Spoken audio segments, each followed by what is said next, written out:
So hello guys, in this video I'm going to show you how to move clips frame by frame in DaVinci Resolve. So to do this, all you have to do is go to your timeline, and as you can see right here, so I have this clip right here that I want to use frame by frame.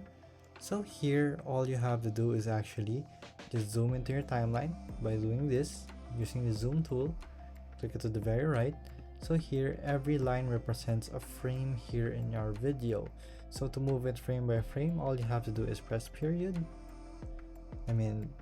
shift period, so just there, period, there you go, period, to move it frame by frame. So you can edit it frame by frame right here.